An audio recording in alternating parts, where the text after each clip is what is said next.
I really only have two things to share right now. First, our annual meeting. It's actually a joint annual meeting for Hillsborough Street and what we're now calling West Raleigh, the West Raleigh Alliance. They're changing the name from Blue Ridge Corridor Alliance to West Raleigh Alliance.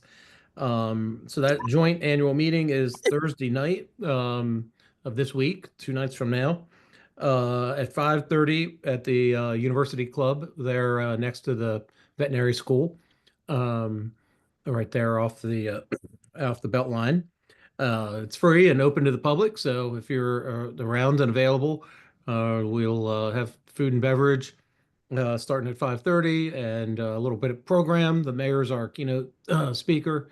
And so all are invited and hope you can make it.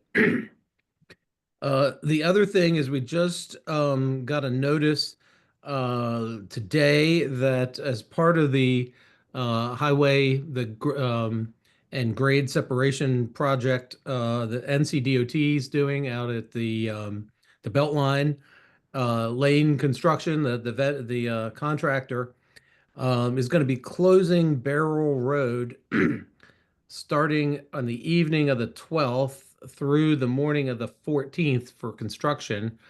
So they shared that with us. We'll be pushing that out, on social media and, through a variety of channels so people know. It's got a map and you can see where that'll be. So that's a little bit of an advance notice of a little bit of a construction temporary detour. Otherwise, happy to answer any questions. It's springtime, yeah, and the students are back from spring break, so and we got our fingers crossed for the women's basketball team to go all the way to the finish line, to the championship. Yeah. So Pretty exciting. Mike, Nancy and I will see you Thursday night, Jeff. We signed up to be there. wonderful. I'll Look be forward there to too. it. Mike, can you hear me? Yeah. I have a question, Jeff. What parts of Barrel Road are closed? Because I know the middle, That is a good question.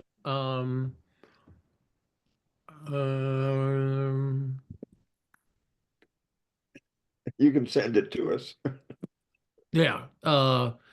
They I think they sent us a map. I don't have it in front of me.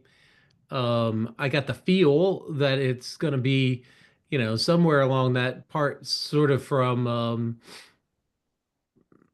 the Waffle House, somewhere in that vicinity, out towards the Arboretum, Okay, but don't quote me on that. We'll push, we'll push it out and make sure that, it gets a wide distribution. Jeff, if you send me whatever you have, I'll send it out on our Google list for the CAC. Great. I'll be happy to do that. All right. Cool. Thank you all.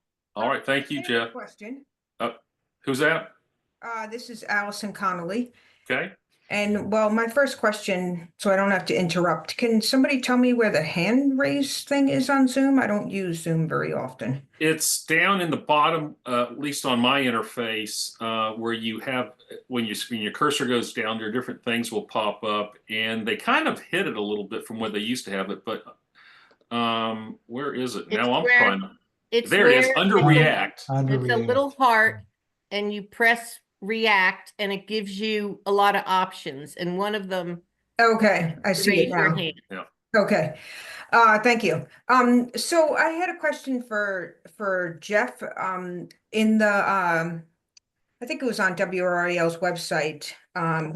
They did an article recently about their redevelopment of the Doubletree property, and I think it said there were 2,000 students that were going to be living there when it was completed. And I think there was a quote from you that said that there were projects for an additional 6,000 students in various properties along Hillsborough Street. And I'm just wondering, are those projects that have already been approved? Is there still public comment period? And I think my concern is, when is enough in terms of just the traffic here and so forth. Thank you.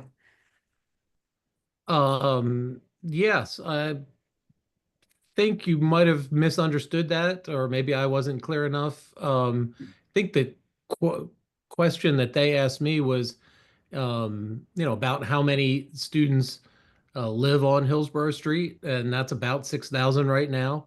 That building will be, when that building's finished next year, it's scheduled to open in the fall of 26. For the fall academic year, that will add 2,000, like you said, more. That's how many, beds are in there. So if that was unclear, I apologize for that. Okay, and then what about at the approved, which I think is approved, site at the corner of Bagwell? Corner of Bagwell. As far as I know, there's not an active redevelopment project there that I can think of. It was rezoned a few years ago, but I don't think they've announced, off the top of my head, I don't think they've announced, a, a project, like what they No, want to build there. And Jeff, that developer, or they're really not a developer, they're just city plat. They're kind of, that's not unusual that they buy something and then just sit on it. There's Right. other parcels along Hillsborough Street. Right. That is So, true. maybe- They're not so much an active developer. And in fact, I guess I would extend that to, you all might have read about, they've recently purchased the Kmart site at the corner of Western and Blue Ridge. And they do have a zoning case in on that, but they're actively leasing the building that's there. So I don't really see that being an active construction site anytime soon, to Donna's point. So they're much more a buy and hold, type property owner. So just as a final question, are there any sites that are approved in the pipeline after the DoubleTree for student housing? Not what I would call, what the industry calls purpose-built student housing, which is like the property there next to the Y. There's a residential building that's been submitted on the old where the old Wells Fargo branch used to be. That is a residential structure. I think it's highly likely that students will live there, of course, given its location, but it's not that sort of purpose-built student housing. But so that I would, say yes to for that project, or for that, to your question. And I'm trying to think, let me just think up and down. I can't think of, off the top of my head, any other site that I would consider like actively moving towards construction in the near term that would be geared towards students. Thank Jeff- you. oh, sorry, Allison. Are you done? No, just saying thank you, that's all. Okay. Jeff? Donnie, you had your hand up for a while. Is that for Yeah. something else? Yeah, no, it's for Jeff. Okay. And you mentioned the project where the Wells Fargo Bank is the corner of Pogue and Hillsborough, which goes back to Vanderbilt. My understanding is they're moving forward with that, and they're going to be building some student housing. But do you know if that has to go through a rezoning process? Because I believe they want to do 5 stories on the front, and I think that has to go through a rezoning process. My understanding is that they believe, what I've read and heard is that they're able to build that by right and don't need to have a zoning case. I'm not an attorney, so I don't really know, nor have I done a deep analysis of it. But Mhm. my understanding is that they've got a site plan, that they've submitted for that, so that's my interpretation is that they're not anticipating a zoning case. Okay, thank you. Sure. And I gather that they're working towards building, but I'll believe it when I see the first, spade of dirt turned. Well, they put the parking lot idea to rest. Mhm. So that was good. Okay. Any other questions? All right. Just Great. in case you're not getting enough calories in your diet, Crumble Cookie opened this week in in the old electric company building. And so if you feel the need to get 6,000 calories in 1 or 2 bites, I've got just the place for you. Okay. Well, see you Thursday night. Absolutely. Thanks for the time. All right. Okay. Well, now we have Clodagh up to tell us about artificial intelligence. Okay, well, thank you. Let me go ahead. I'm going to go ahead and post a quick link in the chat, and I will tell you about that in a minute. And I'm going to go ahead and share my screen, okay, Mike? Sounds perfect. All right. You see that okay? Yep. Okay, excellent. Well, thank you, first of all.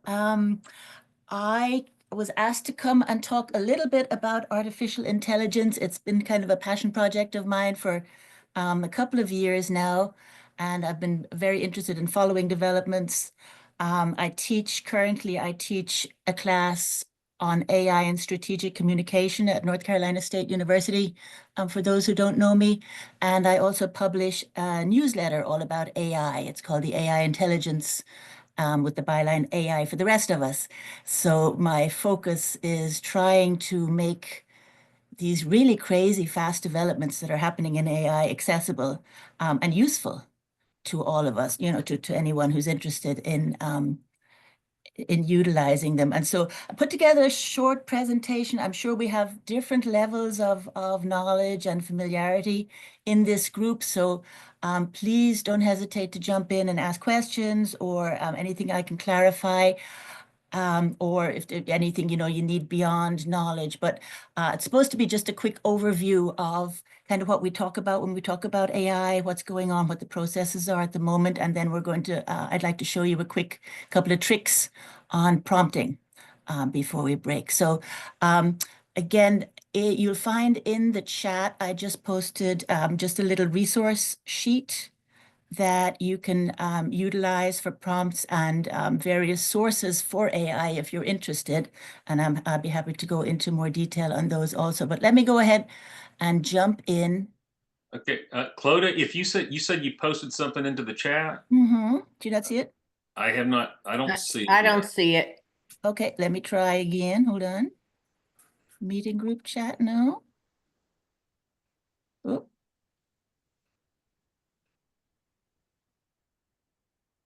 Maybe it could have gone to just one of us or something. Thought I was going to everyone.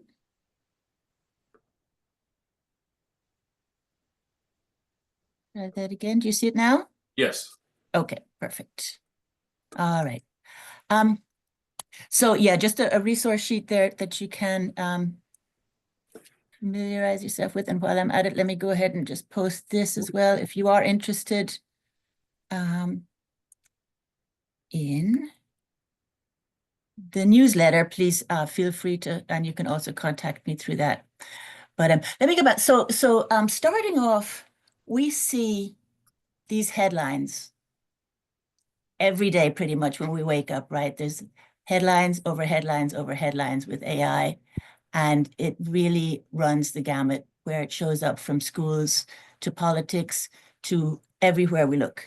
So in the 2 years, little over 2 years that AI has been in the mainstream, it's really taken off like wildfire. And within the next couple of years, if that even, you know, I believe it's already changed society and organization of society in fundamental ways. And what I'm seeing now tells me that it's going to be as big, if not even a bigger shift for how we live our lives than the internet was. So it's really fundamental. So we need to be able to, need to get a grip on it for our own understanding, and of course be able to utilize it, because it is a fantastic tool, or many, many fantastic tools rather than just one. So let me just go over the basics so we're all kind of on the same page on what it is. When we talk about artificial intelligence, what we mean is the theory and specifically the development of computer systems that are able to perform tasks that historically have required human intelligence. So machines that can we're almost there, think like humans. So when we compare AI to traditional computing, the distinction is that for traditional computing, we put in a very finite, very specific set of instructions, and the computer runs on that set of instructions. And if there's not something very specifically spelled out in those instructions, it doesn't do it. Right? So the computer goes exactly, that's why coding is so difficult, because you have to get everything just exactly right.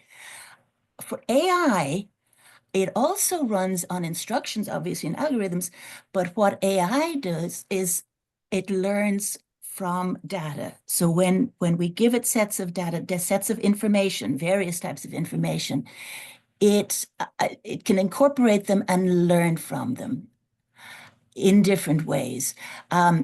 Right now, we're at the stage, we're at the end of the stage where it's just learning from patterns. So the big skill of AI is that it can take in millions and trillions of data points, of pieces of information very quickly and analyze them very quickly. So it can run through billions of words or pieces of information in seconds and analyze at the same time. So when you hear machine learning as a concept, you'll hear that a lot in association with AI. That means that the machine is learning it's systematically learning patterns from data. So it'll go through and it'll recognize patterns. The large language models do this, for instance. It goes into a data set and it'll say the sentence, "I love you." It sees "I" millions of times, it sees "love" millions of times, it connects those. And then based on having seen these sentences, it predicts the next word is going to be "you." So "I love you." So that is it's just kind of patternizing that information. However, as I said, we're at the end of this stage now. Now we're moving into deep learning, which is a much more advanced form of learning because machines can learn from each other and different patterns. And it's patterned on the human brain. The way the system is set up, it's set up on a system called neural networks, and it's patterned on the way our brains work. So how those synapses fire in our brains, that's how the AI is set up. So until very recently, until a couple of months ago, the AI, because it was just pattern recognition, it was not able to do any kind of real reasoning or put information together itself based on, so for instance, if I know, well, it always gets dark before it rains, and it got dark just now, chances are it's going to rain, right? Very, very basic kind of reasoning. It wasn't able to do that before unless it had more pieces of information. Now with the newest models, it is. So now we have a more or less reasoning model, and that's from the deep learning. But what we've seen so far, familiar uses that you guys have seen around for years, right? movie recommendations or song recommendations on Spotify or Netflix. GPS, of course, is AI, right? It's doing that pattern recognition. Searches, any kind of internet searches, your Vic card, right? Your loyalty card at the grocery store that'll compile all your data and make predictions on how how much the store is going to buy and what kind of stuff, all of that kind of stuff. So those we're pretty used to. The new AI that we're looking at now is called generative AI. And basically, it's exactly what the name says. It's now, instead of just following directions, the AI takes a set of data and it generates new information from it. So, for instance, it can create images, right? We've seen AI images, or it can create new texts or new documents based on what we feed it. And that has, as I mentioned before, that's only been around since OpenAI's ChatGPT in November of 22. So very short amount of time. But since then, a lot of different players have entered the field, and there's a lot of research, a lot of investment going on in all kinds of facets. And it's being used really across industries now in various applications, medical discovery, entertainment. There's a lot, you might have heard about the strikes last year where they were using AI actors, and the Actors Guild wanted to stop that. Finance, apparently financial advisors are in trouble now because AI can do a better job than they can. Research, there is a new AI I just read last week, an AI research assistant that solved a research problem that scientists have been working on forever in a couple of weeks.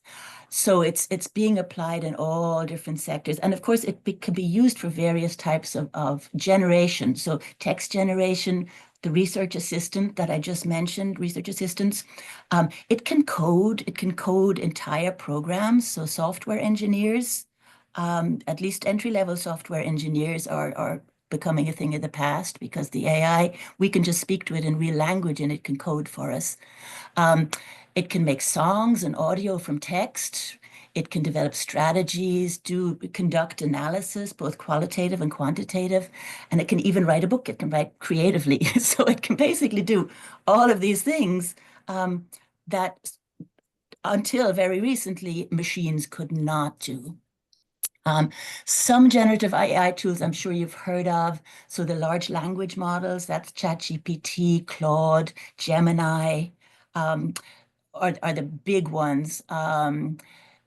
Internet search is changing now. AI is taking over internet search, so we're not really Googling. We won't be, but we are still, but within a couple of months, I predict we won't be Googling anymore, because you can already see if you go to Google or Bing, any of the big search engines, it's going to come up with an AI summary at the top of your page as soon as you look for something, and it's going to tell you that summary and then the links to that. Perplexity and other AI search engines will do that even more. So they'll give you a summary of what you're asking, and then they'll give you references to the sites that it found it at. So we don't have to comb through all What the sites happened is I anymore. got Mike curious about AI. So if you get Hello, somebody's curious about talking AI. here. Hello. Okay. Oh, sorry, I thought that was a question. Okay. Okay. So image and video generation also, so we can create not just images and they're getting better and better. It used to be you could recognize them very easily. It's very difficult anymore, and almost impossible now to recognize it without additional technology, whether it's an AI generated image. But now we can do video as well based on text prompts. And some of those are, Sora is a video creator. You guys probably know Midjourney, DALL-E. Voice and sound, we can make voices, we can create songs. 11 Labs can make very natural voiceovers and voices based on real people, or create their own. And then the new kid on the block that is really taking off now is what's called AI agents. So AI agents no longer just answer questions or do one task at a time. What AI agents do is independently complete an entire series of tasks. So for instance, if you want to go to Paris next summer, You would tell the agent, I want to go to Paris, find out the information, book me the hotel. And the agent would would go on the internet, would look at all the stuff, everything you would normally do, would look on for flights, would check the flight prices, would make sure you got the good seats, it would book the seats for you. It would look at the hotels, book the right hotel, it would print you out an itinerary. So it would basically do everything that you would normally do to book your flight to Paris. So all you would need to do is grab your passport and walk out the door. There is one that came online, one agent, they've been kind of coming along, but one agent actually came out last week. It's a Chinese, I believe, agent. It's called Manus. And Manus is actually now doing these types of things, start to finish, these task sequences. So we're getting ready to see a lot more of that. And that's what we'll be utilizing, going forward here shortly. Of course, there are a lot of worries with AI in a number of different sectors. One, of course, is privacy, because all of AI is based on data mining. And so it needs giant data sets to answer its questions, and it has been trained, all of the big AI has been trained on kind of dubious sources. They kind of just went ahead and took everybody's information without really asking. Of all kinds, books, you name it. That's why there's lots of copyright lawsuits going on right now. But even more concerning, there are a lot of technologies now that can be used for surveillance. So facial recognition, for instance, you can use facial recognition now to scan crowds of thousands, tens of thousands of people, and get very usable and applicable identification of people based on their faces and who's in what crowds. And, we're coming into a lot of protest right now. So all it takes really is an AI-equipped, a proper AI-equipped camera to scan crowds at protests and find out who everybody is pretty quickly. Also, hacking is a lot easier because people can write code now with AI. So even the data that should be protected, it's easier accessible for hackers and for people, up to no good with that. And of course, all of our data is out there and it's being utilized because everything we do online is recorded for data. So we're more exposed that way. We're more exposed to the loss of personal privacy and personal bodily privacy through the ability to surveil. The Trump administration, I think just right after there were those arrests and they sent the Venezuelan people to El Salvador, the Trump administration put out that they were now going to scan green card holders' social media accounts for mentions of Palestine. So they're admitting it. They're saying we're going in and we're scanning social media. And the problem is, I normally would say, well, that's a problem. But with AI, you can do that in minutes. You can, again, that million upon million of pieces of information you can get to very quickly. So there's that big problem. And then, of course, there's the intellectual property and privacy issues, the copyright we just talked about. The data scraping, that's where the AI goes and crawls all over the internet and pretty much just takes the data, whatever's there. It's called scraping because it scrapes all of those sites and then utilizes it for its own data sets. And then, of course, there's deepfakes, where it's very easy to impersonate somebody with video and voice. Where it really looks like that person and sounds like that person, and you can't really distinguish whether it is or not. And there's a lot of lawsuits out there as well with that.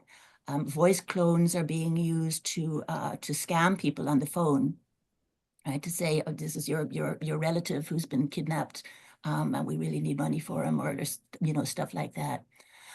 There's, of course, a lot of discussion about job displacement because, as I was talking about earlier, with the coders or marketers or content creators, all of that stuff can now be done with AI very quickly and easily. So you don't need a team anymore. You don't need a marketing team. If you have one person who knows what they're doing with AI, you're set. So there's going to be a shift certainly in the job market. How that shakes out, we don't really know yet, but there will be a major shift in how we're organized around labor for sure. And this sounds like a lot, but this is everything on one page, of course, because there's a lot of upsides too. I don't want to make you all depressed here with this long list of downsides, but we do need to think about them because they are very important and we don't have a whole lot of safeguards on them right now. But bias and censorship, certainly, because AI is trained on human data and it's trained on what we've put on the internet, that's basically all it is, right? It's all the stuff we've put on the internet. Of course, that information is inherently biased because we're inherently biased as humans. And so we put biased information up there, the AI scrapes it and takes it as information. It's going to replicate any racial or discriminatory or any other kind of bias that already existed in the system. The other big problem is censorship. The Chinese are already censoring their AI. So for instance, if you look up on Deep Search, which is the big new AI that the Chinese just put out, if you look up what happened in Tiananmen Square, it's not there. There's nothing there. It says, it actually says to you, let's talk about something else. So the AI only gives information that whoever is handling it tells it to give. So if all of our systems are turned into run by AI, then whoever's in charge of that AI has a very easy time changing whatever they want to and manipulating us in whatever way they want to. So that's a huge danger. And then, of course, the ethical and accountability issues that comes with that. How do we use it fairly and equitably and without stealing other people's intellectual property, but also being thoughtful, about what we might unleash with it. And then who's responsible if things do go wrong is also a kind of a gray area at this point. So again, a list, it looks terrible because they're all there together, but we have a lot of brilliant benefits that I'll talk a little bit more about in a minute. The future of AI, just to wrap up the overview, short term, so starting now and over the next 5 years, we're going to see, as I just talked about, those agents. They're becoming very prevalent. There's a lot of them. There's a lot of excitement around them. And also robots. Moving. Robots have come a long way in all sorts of form, even humanoid robots. A company out of Sweden just sent out their first batch for testing to homes of housekeeper robots that move around like humans and do all the cleaning for you and do all that kind of stuff. Long term, so there's disagreement, but general consensus is about 5 or a little longer years. We will probably be coming into artificial general intelligence, which is where all those dystopian movies start, because artificial general intelligence is where AI can do everything just as well as a human can. So basically it can, any thought processes, but of course then it has that huge power behind it to process very quickly. Beyond artificial general intelligence, artificial superintelligence is the next step up. And that is where it can do everything a whole lot better than we can as humans. So those are coming. There's a lot. Artificial general intelligence keeps being blips about it. Oh, we have this extra piece and we have this new piece. So probably 5 years or so, I would be my guesstimate. Superintelligence, I don't know, but superintelligence is where they could rule the world if they wanted to. If the right pieces are in place, basically. So what we're using it for now, as I said before, is all, the research, medicine, science. There's so much stuff that's being utilized. And we can, just as general consumers, we can do a lot of stuff with it. I save so much time anymore just running questions and queries and stuff like that through it.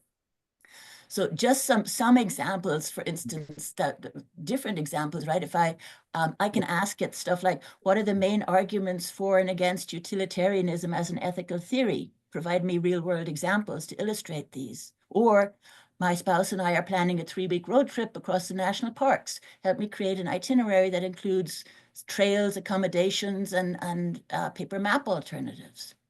Or can we explain the concept? Or I'm struggling to understand cloud storage. Explain to me in simple terms how it works and compare it to physical storage methods I'm familiar with, like filing cabinets and photo albums. So depending on what we want to find out, what we want to do, we can utilize the AI to do that. What it takes to do that is clever prompting and good prompting. And if you've heard anything about AI, you've heard about prompts, because everything hinges on prompting. So what prompting is, it's the process of providing those very clear and specific instructions to the AI to generate the outcome that you want, right? But there are some very good rule of thumb tips and tricks that you want to. Those are also in that resource sheet that I posted earlier. And here's what you want to think about. When you start by telling the AI who it is. So if you want to get information about a particular topic, tell the AI that it is an expert in that particular topic. That will narrow its focus, and it'll give you a different level of depth for you to find information out. So if you want to go very deep, you want to make sure you tell them they're a an expert, PhD, whatever it is. So you are a subject matter expert in. So be very specific. Clearly define what you want to know, what results you want, and what you want out there. And we'll run it. I'll show you a test in just a second. Then explain the context. So any necessary background information or context that you can add. All of the large language models let you upload documents. So you can upload a spreadsheet, you can upload Word documents, you can even upload, or not upload, but paste in URLs, so websites, and it'll look through those. So any supporting information that you want to give it, you can give it right there in the prompt. Then it's often useful, you don't always need this, but depending on what you're trying to do, to specify the format. So if you want to use this as a presentation, say, I would like, please format this as PowerPoint slides. If it's a blog post, please format it as a blog post, academic journal article, whatever the case may be, whatever you're looking to do, ask it to do that in advance. You want to specify the tone and the audience if you need it. So if you're writing a letter, you're having it create an email for you. That's, for business, you might want to say, utilize a professional friendly tone, right? If you're creating an email for your lover, utilize a romantic and loving tone, right? So whatever you wanted to focus on like that. And then the audience, if you want it if you want it high level, tell it that. Talk to me like I'm an expert. If you want it very basic, talk to me like I'm 10 years old. Give me base explanations. And then a very, very good thing always to do is to tell it, after you've given the information, ask me any questions you have before starting this task, because that will make it clarify anything you might have missed in your prompt. And it'll come back and ask you. You can answer it before you put it in. So the other big thing to remember, we're so used to Googling and just taking, we see the Google answer and then we sift through and then we go home or we do another search. With AI, with ChatGPT, with chat bots, AI, Claude, any of those large language models, look at it as a conversation.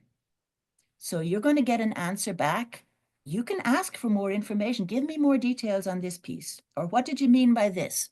Or please elaborate, you gave me a PowerPoint with this topic. I would like 5 more, but go into real detail with these features, whatever. So it's an ongoing conversation. It's an assistant that never gets tired, that you can never tick off. It'll keep on giving you more answers as you go. So what I did, to run an example, I took that rezoning case that you were talking about earlier, and I thought, well, let's just use that as an example to run a very quick prompt before we close out today. So I follow, if you can see here on the screen, I followed exactly those steps, right? This is for rezoning case, and not to step on Roy's toes. I'm not stealing any thunder, just going through this. For rezoning case Z5422. So I started out with tell the AI who it is. You are an expert in city planning with extensive experience in the zoning regulations, comprehensive plan, and land use map for Raleigh, North Carolina. Okay. Now I'm specific. I am a citizen who is new to Raleigh zoning ordinances. I want to find out information about the city's zoning process in general and rezoning case Z5422 in particular. Please provide me with a comprehensive overview of the city's zoning code and research this case and provide background as needed. Now there's other additional context, right? Because this is his second time in. The applicant has already applied for a rezoning in this space 2 years ago. Please reference the previous request in your information gathering and talk about how it might relate to this renewed request. Now we're going to specify the format because we don't want realms and reams of stuff, right? Please present the results in a well-organized, brief format with bullet points as appropriate. Please reference any links and/or code sections. And that's going to give us the sources of whatever it comes up with. Then we're specifying the tone and audience. Please use language and explanations that a 12-year-old would understand, because I don't want all that, zoning talk, right? Because I can't understand it. So talk to me in a way that will make sense to me. And then, of course, what you always want to end with, ask me any questions you have before starting this task. So I'm going to close here, and I'm going to just copy this, and we're going to go over to Claude here for a second. All right, so I copied and pasted just those requests. Okay, we stopped.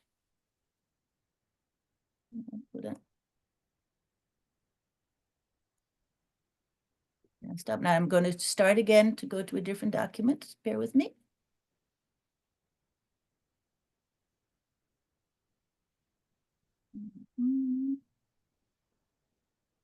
Oh, sorry, hold on. Let me find where I put it earlier. Okay.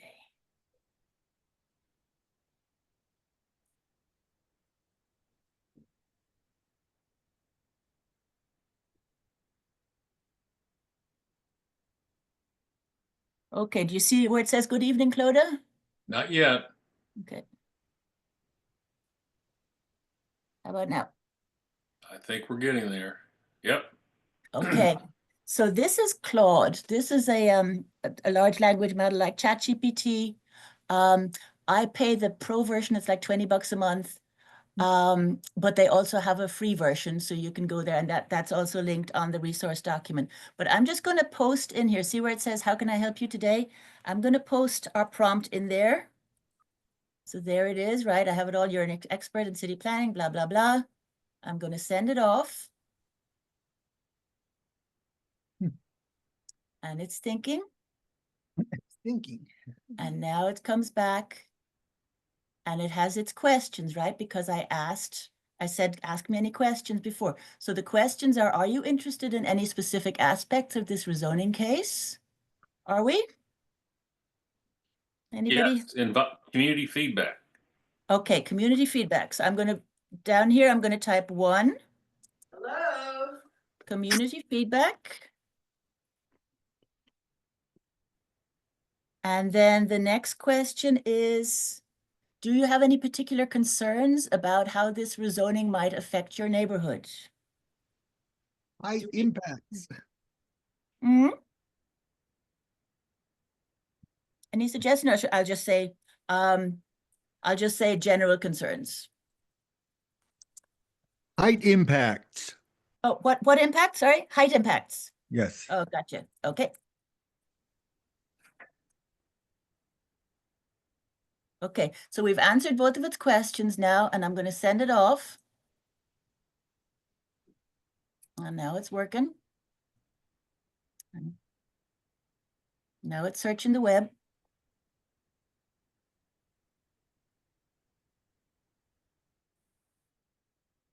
Now it's come up with all the pieces. The links there we can see, right? You can see them right here. So we can see those details if we wanted to, and we can click on any one of those that's pertinent.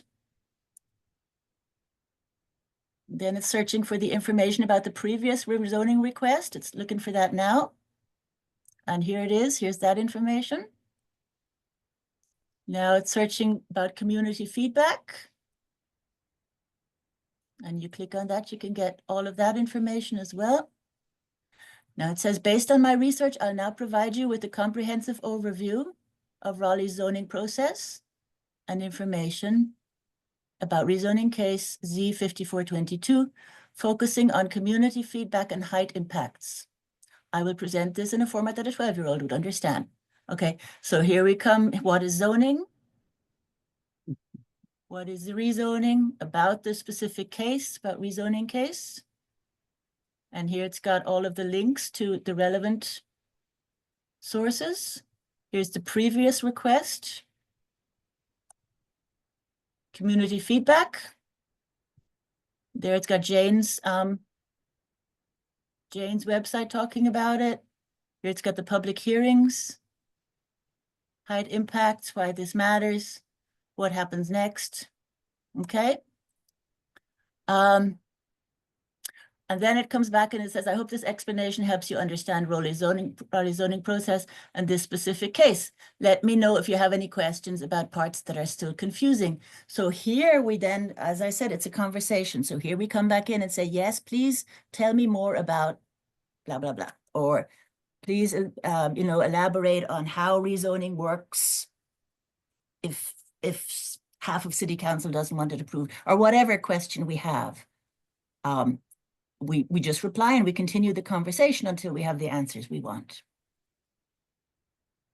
So I will, when I don't want to take everybody's more of everybody's time. So what I'll do when we jump off is I will copy this and then I'll put it in the chat. But let's get, I'll come back for now to answer any questions you have. So there, look at. Well, Claudia, I have an observation at when you were showing us the results, and you had specified that you were talking to a 12-year-old. That was amazing to see that it made an analogy to an elementary school and cafeteria. I think that was what I saw. Like, different areas have different purposes or something. I thought that was pretty amazing. Yes, it really does. It takes in that information. It's incredible, and once it understands who it's talking to, it will it'll tailor everything to that. Wow, Don, you got your hand up. Yes, hi. So why do you choose Claude as your AI choice instead of something like ChatGPT? I don't. I have all three of them. I go back and forth. I have subscriptions to Claude, ChatGPT, and Gemini, which is the Google tool, and different ones are better for different things. So Google is really good for research now. They just brought out a new set of tools. Claude I like for written stuff. It's usually better if I want to write a really nice letter, or I'm tidying up some text or something like that. And then ChatGPT is good at reasoning over the others. So I use all three, and just because I do it, I do a lot of stuff with AI. Okay, interesting. So would that be reflected in your newsletter? You can learn that rather than trial and error? Yeah, the newsletter has various how-tos and tools and stuff like that. I try to include kind of beginner to intermediate level stuff. Information. Okay, that's great. Yeah, I'll take a look at that. Thanks a lot. Yeah, please do. Yeah, Cynthia? Cynthia?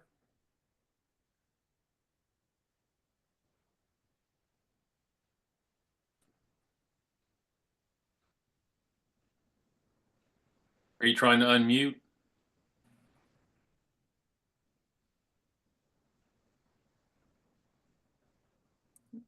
I might be able to unmute you. Let's see. Okay, I think I have it now. Okay. Okay, I have a question about the AI search engines and the cost. Some are paid subscriptions and some are free. Of the ones that are free, which one do you recommend?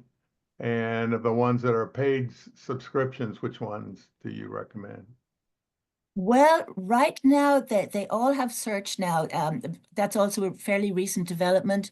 ChatGPT can search and Claude can search, as you just saw. And of course, Google can search, or Gemini. Perplexity is a standalone. They originated specifically as an AI search engine, and they are free. I like them a lot. I like Perplexity a lot because it automatically gives you all of the references and spells stuff out for you.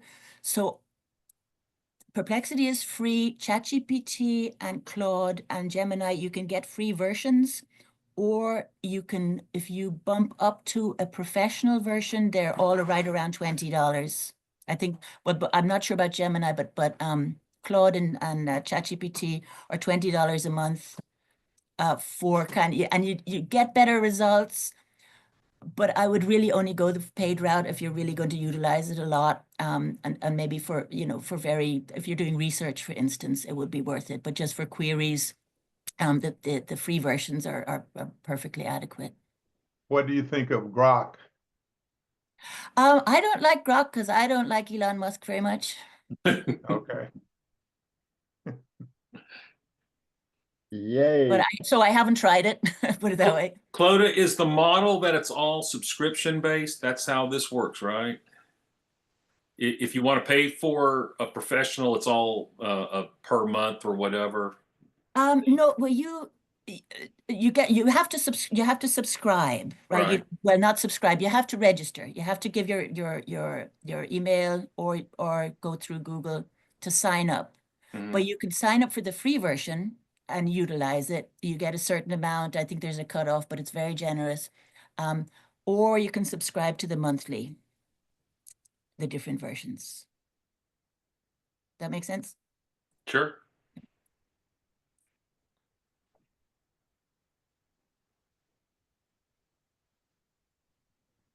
Other questions?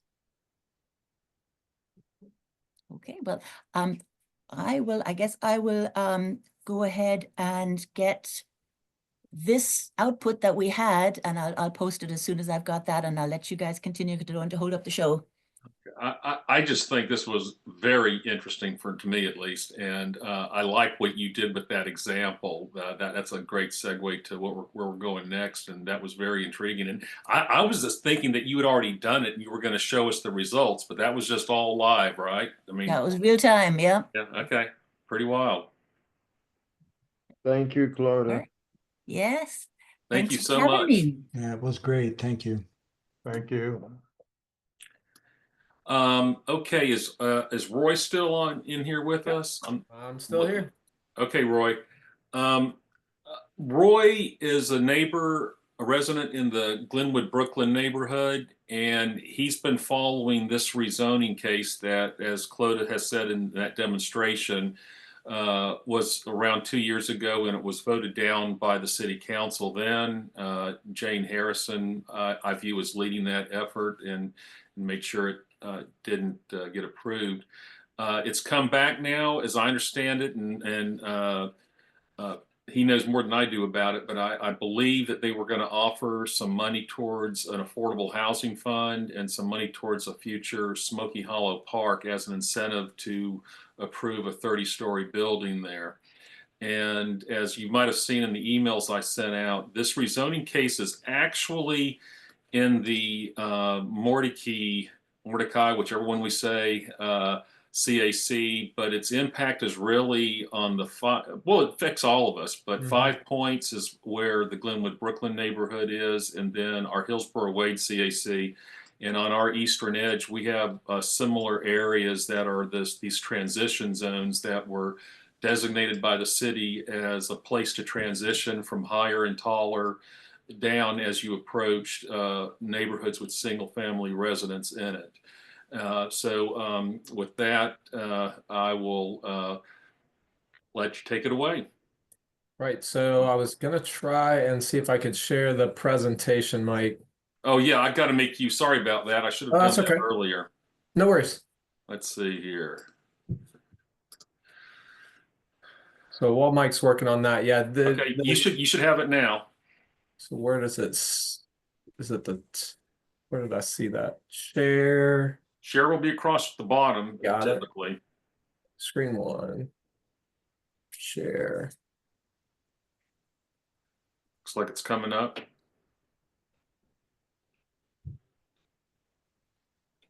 Is it up there? Yes. Excellent. So appreciate the time, and that was a great prompt. I've actually used ChatGPT in some of my research around the rezoning case. I spent about 3 years working on this. I'm an engineer by background, and so diving into the UDO, the comprehensive plan, Capitol Boulevard corridor study, all of these things that I never ever wanted to read 500-page documents and try to figure out what they meant for all of us. I've learned a tremendous amount to boil down into this case. And I'll also put out there that if anybody else knows of neighborhoods or folks going through rezoning, I'd be glad to help them as well.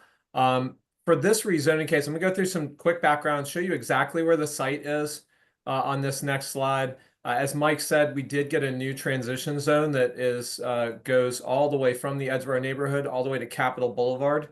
And so this rezoning site is now in a transition zone. It's about 240 feet from our neighborhood. The thing about this transition, about this rezoning is really there's nothing that would support it. And if city council, from a policy or a plan standpoint, and if city council moves forward with allowing additional height in this area, it will affect everybody along the Capitol Boulevard corridor, because we know we want to add height and density there because it's underutilized land. But we want it to be intelligent that engages neighborhoods. If they got 30 stories next to our neighborhood, 5 Points would be next, as would Mordecai, and really going all the way down the Capitol Boulevard corridor. So that's imminent. And then also being that close to a neighborhood means that almost every neighborhood in Raleigh could actually be at risk. Not trying to be alarmist. It is really, it could actually set that precedent. And in fact, Jane and I have talked about that very thing. This is the actual site. So as you come down Capitol Boulevard, the skate park is here. It's sort of in the background. This is Peace Street. And so you can see a lot of one-story buildings. The old bike fly the cyclery was here. And then you can see the neighborhood, Glenwood Brooklyn here in the background. So just giving you sort of a frame of reference, and then 5 Points would be back here. There's the Fairview Bridge in the background there. You guys can see my cursor, I hope? Yes. Excellent. Yeah, I was pointing at stuff. If you couldn't see it, that was going to seem a little crazy. This is actually, these are scale drawings. This is not an illustration. This is not, a fanciful view. This is what a two-story house looks like on the lower left at 25 feet. The current zoning is 12 stories at 150 feet, and they're asking for 30 stories, which is actually upwards of 480 feet.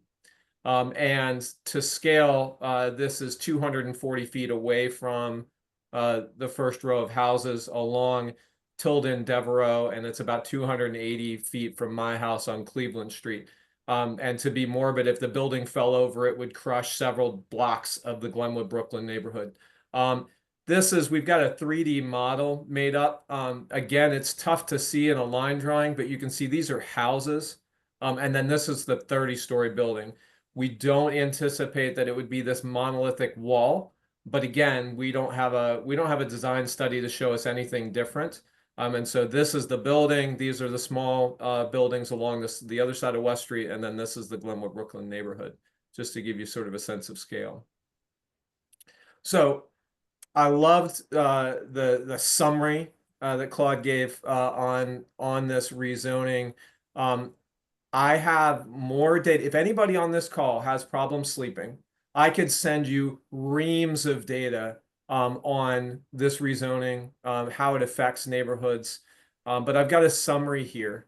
Basically, what they're asking is 30 stories in a transition area, 240 feet from homes and a historic neighborhood. They are offering $1.5 million to the Affordable Housing Fund. That's less than 1% of the proposed project value. They are also and have offered money for a park, but they haven't formalized that offer yet for the Smoky Hollow Park. And they're also lobbying the city to go forward with a development agreement so that they can be the developer for the park. So further sort of, there is efficiency in having them develop the park, but it also allows them to get additional funding for site prep. In terms of the development itself and what it would do, it would violate 4 different plans, 47 different policies, 3 core definitions, and 2 tables from the 2030 comprehensive plan. What does it violate? The comprehensive plan and the Capitol Boulevard corridor study give very specific height limits to 12 stories in this area. So it violates those straight out numbers. But then it violates every other policy in terms of transition, massing, density, engaging neighborhoods, all the historic preservation policies. It really cuts across the gut of the comprehensive plan, the Capitol Boulevard corridor study. It is not actually in a transition area, a transit area, so it doesn't qualify for any of the transit additional heights. But if it did, it would violate all the transition policies from the Equitable Transit Oriented Development Guidebook that talk about how development should engage neighborhoods. So there isn't a single policy that would support additional height for this. And that's what makes it really scary, and why we're trying to make sure that other neighborhoods understand it, because there isn't a single policy that would support it, and there's so many against it. If the city council decides to move forward with it, that means they could cut across anybody's transition zone, anybody's transition and height coming down the neighborhoods. And it really could affect every single neighborhood in Raleigh, because there's nothing that would protect any neighborhood from this type of height. It's interesting to note the third bullet, large bullet down, that this parcel was actually upzoned in 2015 without public input from 4 to 12 stories already. So this landowner has already gotten a significant increase. I think a lot of us would say that 12 stories is a large, dense development that would do a lot of what the city wants to do in terms of increased housing and increasing density near potential transit areas, affordable housing, and things like that. So there's really no reason to make it bigger for that reason, for the reason of getting more height. It doesn't add enough units to validate violating all those plans and policies. The other thing that we want to make people aware of is we do have a housing crisis, and I want to state this right out in the front. I've lived in Raleigh for 34 years. I want Raleigh to be successful. I want proper growth. I want density. I want transit. I want affordable housing. I'm not going to argue. Oh, I want a park. There's nothing I'm going to argue about in there. But I think it's important to note that you can do it. You need to develop intelligently in ways that engage the resources and neighborhoods that we already have. And one thing that people keep throwing out is we need additional housing. There are over 150,000 potential housing units that have already been approved by the city, but nobody's building them. So adding more and rezoning with the goal of adding housing is a valid goal, but we need to build the affordable housing. We need to build the housing we've already got zoned before we start cutting across our plans and our policies. So that's the gist of the case, what it cuts across. And I wanted to open it up for conversation and have folks ask questions. Again, I'm not necessarily a zoning expert, but I spent a ton of time in this area. And I would just love for more people to get involved and understand the rezoning process and also what you can do to engage. I will say there's a community, there's a developer facilitated neighbors meeting April 2nd at Pullen Park Community Center. So we would love to see neighbors get out there and voice their concerns, ask your questions, get more from the developer themselves, learn more about this and other projects that are happening in the city. But yeah, let me stop the monologue there and see what questions folks have. I will also put a plug in there that Raleigh Neighbors United is our website. We purposely made that not neighborhood specific because we really wanted this to be something that we could use across other rezoning cases and really try to collect community voices to bring more louder voices to all these different rezonings that each one of our neighborhoods has had to deal with. So let me pause there and see what sort of questions, thoughts folks might have. Okay, I'm going to start taking questions, starting with Donna, but I just want to throw this out there, Roy. Our Forest Park neighborhood has a development committee, and I might have said this to you in an email. I forget what I do sometimes. That we're going to encourage the development committee members to attend this upcoming meeting on April 2nd, and then our development committee will meet to discuss it. And I would imagine we'll take a position on it as the development committee, and maybe even have a neighborhood vote, depending on what our neighborhood president wants to work out. So just want to let you know that. No, that's Donna, fantastic. I appreciate it. You have your hand raised? Yes, I do. Roy, I don't know if you mentioned this, but building 12 stories in reference across the street at the Publix. Did Right. you? Okay, I'm just saying that's really the height that it should be, and that was built because it was in the downtown. That's right. The original 2015 UDO and rezoning and remapping actually had the area that they got that for this rezoning scheduled for 7 stories. So getting it up to 12, because it does go up a hill, that's another 2-story hill. So it's going to be more like 14 stories right next to the neighborhood if they were even building that. I mean, so 30 stories would be by far the largest building on top of that hill that we have in Raleigh. Right now, and of course, this is just a developer who has the property, or they want to purchase the property when it's like, this is like spot zoning, which is exactly what we don't want. We have plans, we need to follow the plan. And if people want to write to city council, that would be good. The other thing about the meeting on the 5th, I think that's Tuesday. The second Wednesday. Yeah. Wednesday, the 5th, it's at 5:30. Yep. It's at 5:30, and I encourage people to show up, and this is going to be something that's going to need a lot of community input to show counselors that we support dense development, but there's got to be a balance, and this is the balance comes with the comprehensive plan. They just need to follow the plan. Yep. Hey, Roy, do you want to unshare your screen unless you have some other visuals you want us to show so we can all see each other a little bit bigger, maybe in our interfaces? I can do that. There you go. Thank you. Absolutely. Paula, you've got your hand up. Yes. First of all, why do they need 30 stories? What is it that they plan for this building that they need 30 stories? That I They missed. don't. Yeah, they don't. They can actually have a very profitable project under 30 stories. The development team, Raleigh Development Company, if you look them up, has actually never developed anything. So we believe that their goal is to actually pump up the value and then sell it. Because they really don't, there isn't a need for the additional, there's plenty of large developments. It's a 3-acre site, so it's larger than the site off of Hillsborough Street where they're doing 12 stories now, that we know they can make money on it.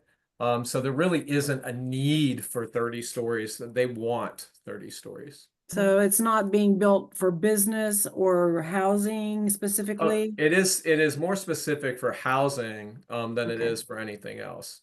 And so from their standpoint, the more house, so it's being built next to a park, the more housing they get next to a park, the more profits they can get for their development for sure. And when does this go before the council? So it is right now, it is going through its basically restarting process. So the neighborhood meeting on the April 2nd is the first meeting for this, and then they will refile following that meeting. So it will have a new rezoning number, and then we'll kick off this process. So we're a little bit ahead of the game, which is nice. But they will try to push fast because they really want to try to get this through.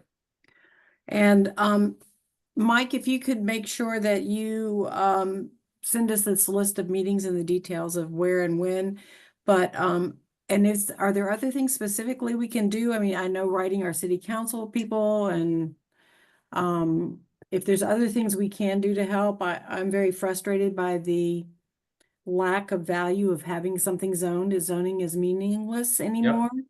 And with the text changes, I find it all very frustrating. So I would love to do whatever I can to help.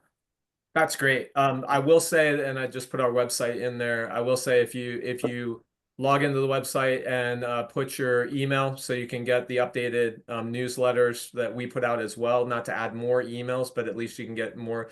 We're passing out flyers in all the neighborhoods, including we've got a group going out to 5 Points. So if anybody wants to get a walk-in between now and the 2nd, we would love to have folks pass out flyers. Really sending letters and making sure your council members know what's going on, starting with planning, because planning will see this first. And if anybody wants a bulleted list of different points that you could make that come from the presentation and some of these other things, I'd be glad to send those to you, and also point you to the information. I want to be really clear. I'm really passionate about this, but this isn't an opinion. These are facts. I'm an engineer. I try to get them based on facts. I've combed through the comprehensive plan. I would love it if any of you all find any issues with anything I put out there, tell me, because I want to make sure I amend. I want to make sure that we've got the most poignant facts and we're really hitting sharply what's going to be most critical. And so I just implore you each to learn as much as you can and get involved and note. And I agree with you, these rezoning cases and the spot zoning that's happening is just ridiculous. But we have a plan for a reason. We want them to stick to it. Paula mentioned what else can we do. So after this initial meeting next Wednesday, the next meeting to pay attention to and show up would be the planning commission meeting. Yep. Right. And Roy, with what you were talking about existing opportunities for more housing and density that have already been approved, we just across the street from this property, up at the intersection with where the bridge at Capitol Boulevard is, there's already, I believe, an opportunity for a 40-story building there right now. Yep, that's correct. That lot's just sitting empty. So yep. The idea that we need density of 30 stories up against your neighborhood just does not make any sense. It really doesn't. Yeah, and that's a 40-story building. I think Ben Kuhn has been helping us as a neighbor. He's researched there have been 25 different 40-story rezonings, and of those 25, I don't think any of them have been built to that 40 stories. They've all come in much lower because of construction costs and economics and other things. So again, there's really no reason to violate all the plans and policies and put this right next to our neighborhood. It doesn't make any sense. Can I make one more comment? Okay, Donna. I spoke at council about 2 weeks ago. The new city councilor, Mitchell Silver, he did some work with this developer regarding this project. He represented the developer to try and push for the text change in the comp plan. He's now on council. I've asked him to recuse himself. He says he will not recuse himself. I honestly think this is why he was elected in this for city council. But so if anyone feels that he has a conflict, share it with city council. I know there are a few councilors who think he needs to recuse himself, but of course they're not going to be public. The city attorney says he doesn't because he's going to be retiring from the company and saying he doesn't have a direct financial gain in this, but he has worked on this project with the applicant, and I think he needs to recuse himself.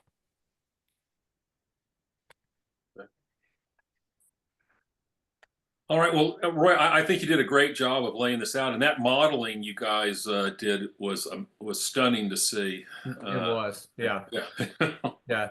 We pointed out to council that we're doing this. None of us is doing it as our full-time job. So I'm super thankful at the neighborhood support and folks that if that's a friend of mine who is actually going to do some 3D models, printed models that I can give to each one of the council members and I can bring every time I'm speaking because it's stark. It's tough to understand how big this building is.